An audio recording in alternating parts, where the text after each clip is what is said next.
এই গ্রামটিতে একটাও পুরুষ নেই, তবুও তারা প্রায় 1000 বছর ধরে নিজেদের বংশ টিকিয়ে রেখেছে। কারণ গ্রামের জনসংখ্যা বাড়ানোর জন্য প্রতি বছর এখান থেকে 6 জন সুন্দরী যুবতীকে বেছে নেওয়া হয়। তাদের গ্রামের বাইরে গিয়ে শক্তিশালী পুরুষদের প্রলুব্ধ করতে হয়, গর্ভবতী হওয়ার পর আবার ফিরে আসতে হয় গ্রামে। যদি 10 মাস পর কন্যা সন্তান জন্ম নেয় তাহলে সে হবে পরবর্তী রানী, সারা জীবন ভোগ করবে রাজকীয় বিলাসিতা। কিন্তু যদি ছেলে সন্তান জন্মায় তাহলে তাকে নদীতে ফেলে দেওয়া হবে আর সারা জীবন গ্রামের শ্রমিক হয়ে কাটাতে হবে। ভাগ্য বদলানোর আশায় এবছর মোট 15 জন তরুণী নির্বাচনে অংশ নেয়। কিন্তু এই পরীক্ষায় উত্তীর্ণ হওয়া মোটেও সহজ ছিল না। প্রথম পরীক্ষায় ছিল সবচেয়ে অদ্ভুত। 2 পায়ের মাঝে শিমের দানা চেপে দৌড়াতে হবে। দৌড়ানোর সময় যদি দানা পড়ে যায় তাহলেই সঙ্গে সঙ্গে বাদ। শুধু যারা দানা না ফেলেই গন্তব্যে পৌঁছতে পারবে তারাই যাবে পরের ধাপে। দ্বিতীয় ধাপ ছিল মই বেয়ে উপরে ওঠা। এতেই অনেক মেয়ে শিমের দানা ফেলে দিয়ে বাদ পড়ে যায়।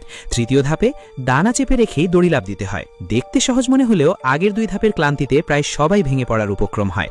দীর্ঘ প্রতিযোগিতার শেষে মাত্র 7 জন মেয়ে সব ধাপ পেরোতে সক্ষম হয়। কিন্তু তাদের পরীক্ষা তখনও শেষ হয়নি। শেষ ধাপে ছিল শারীরিক পরীক্ষা।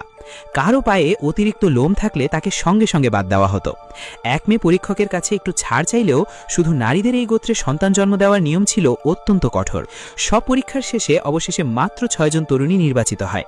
তবে নির্বাচিত হলেই সঙ্গে সঙ্গে বাইরে যাওয়া যেত না। তাদের আরও 1 সপ্তাহ ধরে বিশেষ প্রশিক্ষণ নিতে হতো। কারণ এই গোত্রে পুরুষদের বলা হতো দানব। তাদের মতে দানবরা শুধু সন্তান জন্ম দেওয়ার জন্যই উপযুক্ত, একসঙ্গে বসবাস করার জন্য নয়। তাই মেয়েদের শেখানো হতো কিভাবে সেই দানবদের প্রলুব্ধ করতে হবে, কিভাবে দ্রুত গর্ভবতী হয়ে আবার নিরাপদে গ্রামে ফিরে আসতে হবে। রানীর শেষ ভাষণের পর 6 জন তরুণী কুয়াশা ভেদ করে গ্রামের বাইরে বেরিয়ে পড়ে। কিন্তু পাহাড় থেকে নামতেই তারা রাস্তায় ঘুমিয়ে থাকা এক দানবের দেখা পায়। প্রথমে তারা ভীষণ খুশি হয়েছিল, কিন্তু লোকটা ঘুরে দাঁড়াতেই ভয়ঙ্কর দুর্গন্ধ তাদের দিকে ধেয়ে আসে। ভয়ে মেয়েরা সঙ্গে সঙ্গে সেখান থেকে পালিয়ে যায়। দানবরা সত্যিই ভয়ঙ্কর। অবশেষে তারা একটি শহরে পৌঁছায়। সেখানে এসে তারা দেখে চারপাশে শুধু দানব আর দানব। কেউ হাঙরের ছবি আঁকা পোশাক পরে আছে, আবার কেউ ভাজা মুরগির ছবি। এই দৃশ্য দেখে 2 সরল মেয়ে ভয়েই অজ্ঞান হয়ে যায়। এই দানবে ভরা জায়গা থেকে যত দ্রুত সম্ভব ফিরে যেতে সেই রাতেই তারা পরিকল্পনা শুরু করে। পরদিন সকাল হতেই তারা আকর্ষণীয় পোশাক পরে বাইরে বের হয় লক্ষ্য খুঁজতে।